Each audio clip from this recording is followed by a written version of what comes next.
the enchanted drum that could call spirits. In the remote village of Okanre, nestled deep within the forest, there was an ancient legend about a mystical drum known as the Iron Ring, or the Drum of Spirits. It was said to possess the power to summon the spirits of the ancestors who could guide the living in times of great need. For generations, the drum was hidden in a sacred grove, guarded by the village elders and protected by powerful charms.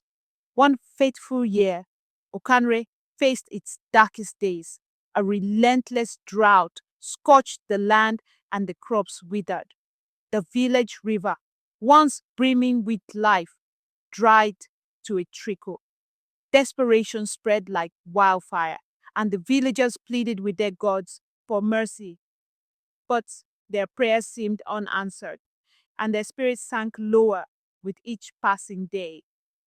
Among the villagers was a young boy named Dayo, a curious and brave soul who was often scolded for wandering too far or asking too many questions. Dayo's father, a hunter, had disappeared in the forest months ago while searching for food. Though the villagers had given up hope, Dayo refused to believe his father was gone. One evening, as the sun dipped below the horizon, Dayo overheard the elders discussing the iron ring. The drum could save us, one elder whispered, but its power is too dangerous. Calling the spirits might bring more harm than good.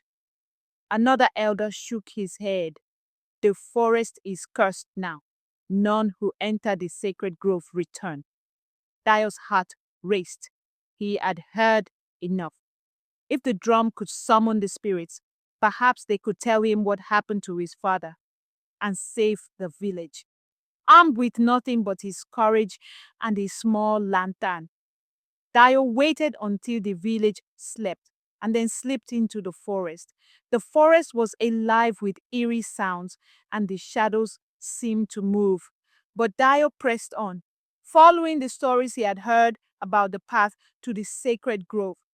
Hours passed before he found it, a clearing bathed in moonlight, with the iron ring resting on a stone pedestal.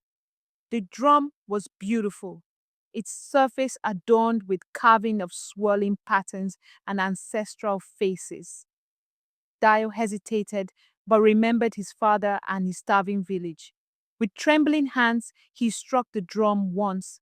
The sound was unlike anything he had ever heard, deep, resonant, and filled with an otherworldly energy.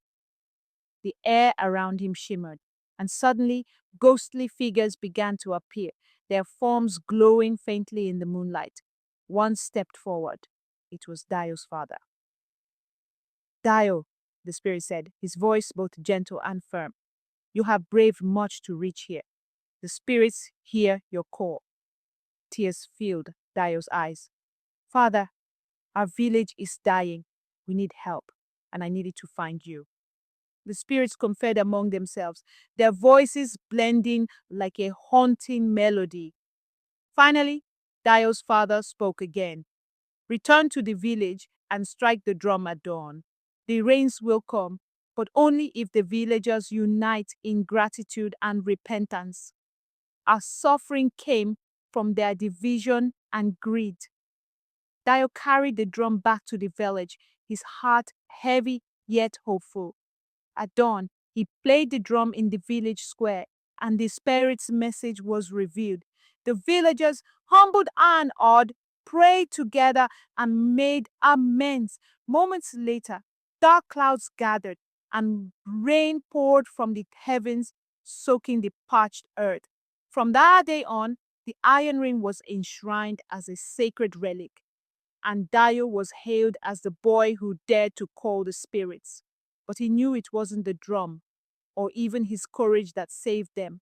It was the unity and humility of the people that brought life back to Okanre.